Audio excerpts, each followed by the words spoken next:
ಅಭಿಮತ ವಾರಪತ್ರಿಕೆಯ 16ನೇ ವರ್ಷದ ಪತ್ರಿಕೆ ವಾರ್ಷಿಕೋತ್ಸವ ಸಮಾರಂಭದಲ್ಲಿ ಮಾಜಿ ಸಚಿವ ಎಸ್ ಮಂಜುನಾಥ್ ಕೊರೋನಾ ವಾರಿಯರ್ಸ್ಗೆ ಸನ್ಮಾನಿಸಿ ಗೌರವಿಸಿದರು. ಬಳಿಕ ಮಾತನಾಡಿದ ಅವರು, ಪೌರ ಕಾರ್ಮಿಕರು ಹಗಲಿರುಳು ಸ್ವಚ್ಛತೆಗಾಗಿ ಶ್ರಮಿಸುತ್ತಿದ್ದಾರೆ ಎಂದು ಮೆಚ್ಚುಗೆ ವ್ಯಕ್ತಪಡಿಸಿದ ಅವರು, ಕಳೆದ 2019ರಲ್ಲಿ ಪ್ರಪ್ರಥಮವಾಗಿ ಕೊರೋನಾ ಎಂಬ ಮಹಾಮಾರಿಯು ಅಪ್ಪಳಿಸಿದಾಗ 2.5 ತಿಂಗಳು 3 ತಿಂಗಳು ನಾವು ಯಾರೂ ಸಹ ಮನೆಯಿಂದ ಹೊರಗಡೆ ಬರಲು ಸಹ ಭಯಪಡುತ್ತಿದ್ದೆವು. ಆ ಸಮಯದಲ್ಲಿಯೂ ಪೌರ ಕಾರ್ಮಿಕರು ಹಗಲಿರುಳು ಕಾರ್ಯನಿರ್ವಹಿಸುತ್ತಿದ್ದರು.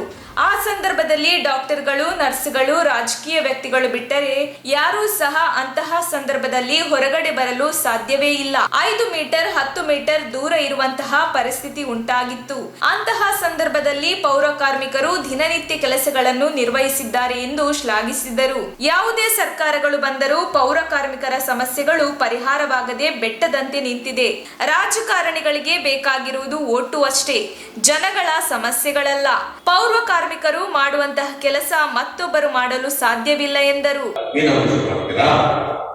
ಇದನ್ನು ಚಾಲೆಂಜ್ ಮಾಡಲಿಕ್ಕೆ ಕರ್ನಾಟಕ ರಾಜ್ಯದ ಮುನ್ಸಿಪಲ್ ಎಂಪ್ಲಾಯೀಸ್ ಪೌರ ಕಾರ್ಮಿಕರಿಂದ ಕಮಿಷನ್ ತನಕ ಇವತ್ತು ಸರ್ಕಾರದಿಂದ ನೇರವಾಗಿ ಸಂಬಂಧ ಇರತಕ್ಕಂಥ ಒಂದು ಅಭೂತಪೂರ್ವ ಆದೇಶ ದೇಶದಲ್ಲಿ ಎಲ್ಲೂ ಇಲ್ಲ, ಕರ್ನಾಟಕ ರಾಜ್ಯದಲ್ಲಿ ಮಾತ್ರ. ಅದ್ರ ಜೊತೆಗೆ ಪೌರ ಕಾರ್ಮಿಕರ ಹೋರಾಟದಿಂದ ಇಡೀ ನಗರಸಭೆಗಳಿಗೆ ಸುಮಾರು 70ರಿಂದ 90 ಗವರ್ಮೆಂಟ್ ಆದೇಶಗಳನ್ನು ಮಾಡಿಸಿ ಇವತ್ತು ನೆಮ್ಮದಿಯಿಂದ ಇದ್ದಾರೆ. ಸಮಸ್ಯೆ ಇವತ್ತು ಕೂಡ ಇದೆ. ಯಾವುದೇ ಮಂತ್ರಿ, ಯಾವುದೇ ಸರ್ಕಾರ, ನಮ್ಮ ಕಾಂಗ್ರೆಸ್ ಸರ್ಕಾರಕ್ಕೂ ಸೇರಿಸಿ ಹೇಳ್ತಿದ್ದೀನಿ, ಈ ವರ್ಗಗಳ ಸಮಸ್ಯೆಗಳನ್ನ ಅರ್ಥ ಮಾಡಿಕೊಳ್ಳಲಿಕ್ಕೆ ತಯಾರಿಲ್ಲ. ಇವತ್ತು ಕೂಡ ಪೌರ ಕಾರ್ಮಿಕರ ಮುನ್ಸಿಪಲ್ ಎಂಪ್ಲಾಯೀಸ್ಗಳ ಸಮಸ್ಯೆ ಗುಡ್ಡ ಬೆಟ್ಟದಷ್ಟು ಬಂದುಬಿಟ್ಟಿದೆ.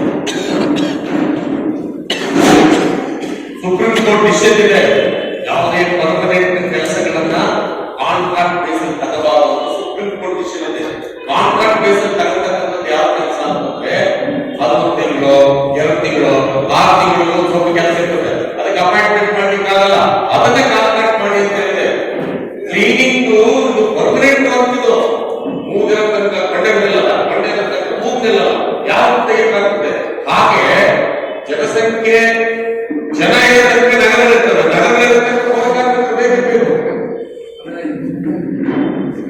500 ಜನ ಜನಸಂಖ್ಯೆಗೆ ಒಬ್ಬ ಪೌರ ಕಾರ್ಮಿಕನ ಅಪಾಯಿಂಟ್ಮೆಂಟ್ ಆಗಬೇಕಾದ್ರೆ ಇವತ್ತು 240,000 ಜನ ಪೌರ ಕಾರ್ಮಿಕರು ಕರ್ನಾಟಕ ರಾಜ್ಯದಲ್ಲಿ ಅಪಾಯಿಂಟ್ಮೆಂಟ್ ಮಾಡ್ತಾರೆ.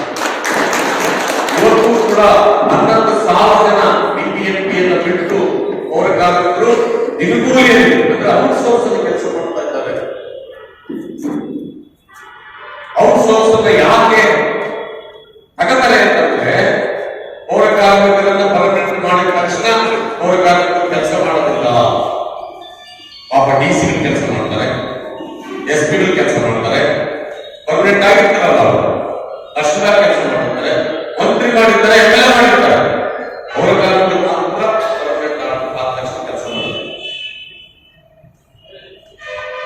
ಕಾನೂನು ಬಾಬಾ ಸಾಹೇಬ್ ಅಂಬೇಡ್ಕರ್ ಕೊಟ್ಟಿರ್ತಕ್ಕಂಥ ಕಾನೂನು ಜನಶಕ್ತಿಯನ್ನ ಜನರನ್ನ ಬಳಸಿಕೊಂಡು ಬದುಕತಕ್ಕಂಥ ವ್ಯವಸ್ಥೆಯನ್ನು ಮಾಡಬೇಕೇ ವಿನಃ ನೀವು ಇವತ್ತು ನೋಡಿ 1 ವರ್ಷಕ್ಕೆ 4,000 ಕೋಟಿ ಕರ್ನಾಟಕ ರಾಜ್ಯದಲ್ಲಿ ಔಟ್ಸೋರ್ಸ್ ಪೌರ ಕಾರ್ಮಿಕರನ್ನ ಕಾಂಟ್ರಾಕ್ಟ್ ಬೇಸಲ್ಲಿ ತರತಕ್ಕಂಥಕ್ಕೆ ಸರ್ಕಾರ ಖರ್ಚು ಮಾಡ್ತಾ ಇದೆ.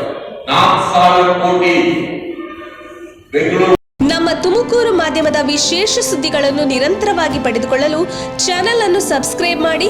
ಕ್ಷಣ ಕ್ಷಣದ ಸುದ್ದಿಗಳಿಗಾಗಿ www.nammathumakuru.com ಗೆ ಭೇಟಿ ನೀಡಿ.